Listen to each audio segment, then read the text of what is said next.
जय श्री राम दोस्तों, वॉक पे चर्चा में आपका स्वागत। बायकॉट का ट्रेंड ऑपरेशन सिंदूर के बाद फिर से जोर पकड़ रहा है। Boycott Turkey, boycott Azerbaijan, boycott Bollywood.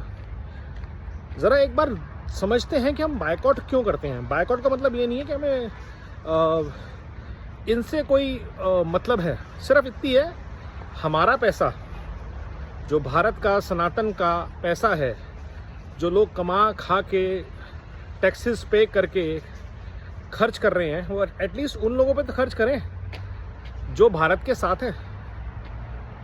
अगर आप मोदी जी का विरोध करते हैं, भर भर के करिए, बट अगर ऑपरेशन सिंदूर में आपकी ज़बान पे लगाम लगी है तो आपका बायकॉट होना चाहिए। पहलगाम के अटैक्स पे आपकी ज़ुबान चुप है, आप क्रिटिसाइज नहीं कर पा रहे हैं, तो आप चाहे बॉलीवुड हो, चाहे आप जो मर्जी हो, अमिताभ बच्चन हो, आमिर खान हो, कोई फ़र्क नहीं पड़ता, आप हमारे हीरो नहीं हैं। इसलिए बायकॉट बॉलीवुड। आपके लिए ब्रांड्स बहुत इंपॉर्टेंट है, ब्रांड एंडोर्समेंट बहुत इंपॉर्टेंट है, आपकी ग्लोबल ऑडियंस इंपॉर्टेंट है, ठीक है, वो ब्रांड्स भी बायकॉट होंगे।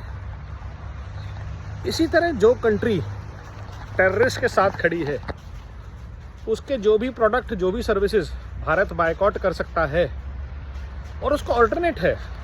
टर्की क्यों जाना है आपको घूमने के लिए? ऐसा क्या है टर्की में? अगर इंडिया से बाहर जाना है तो जो ग्रीस में नहीं है, या जो ऐसी कंट्रीज में नहीं है जो भारत के साथ खड़ी हैं। समुंदर जाना है तो मालदीव को जाना है, लक्षद्वीप को नहीं जाना, ये बात हम प्रूव कर चुके हैं मालदीव्स के साथ। तो अगर आपके पास ऑल्टरनेटिव है, सबसे बड़ा दुनिया का ऑल्टरनेटिव भारत, आप भारत में घूमिए। क्या आपने नॉर्थ ईस्ट देख लिया? क्या आपने साउथ की सारी यात्राएं कर ली?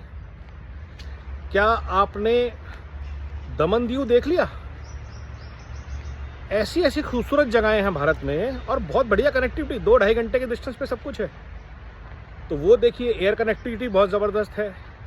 ओडिशा के शोर्स देखिए।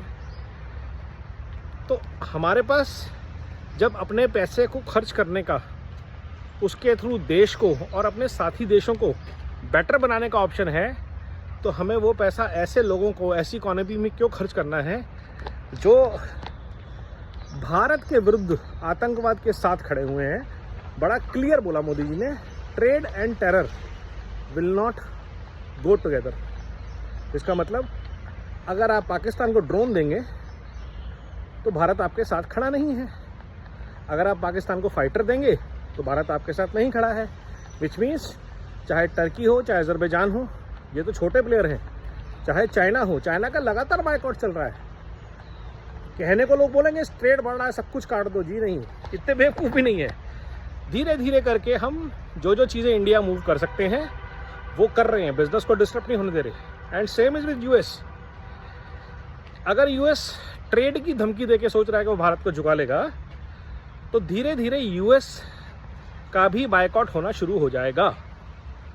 कनाडा का आपने हाल देखा, लोग जा रहे हैं, मजबूरी है। लोग कनाडा से प्यार करते हैं इसलिए नहीं जा रहे हैं, लोग इसलिए कनाडा जाते हैं कि वहाँ पे हवा साफ़ है, भीड़ कम है, और इससे ज़्यादा कुछ नहीं।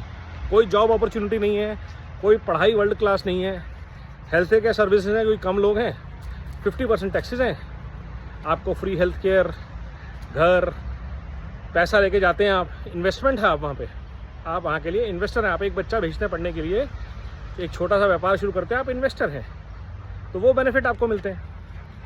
तो भारत को इस बायकॉट की ताकत को यूज़ करके भारत की इकोनॉमिक स्ट्रेंथ, जो 140 करोड़ भारतीयों की पावर है, 20 करोड़ जिसमें से खर्च करते हैं हम बहुत मोटा पैसा, उसको यूज़ करना है for mission build back better Bharat, with in Bharat and globally. तो इसलिए जब भी बायकॉट की कॉल आए, इवैल्यूएट कीजिए और उसके साथ जुड़ जाइए। नमो भारत, वंदे मातरम, जय हिंद।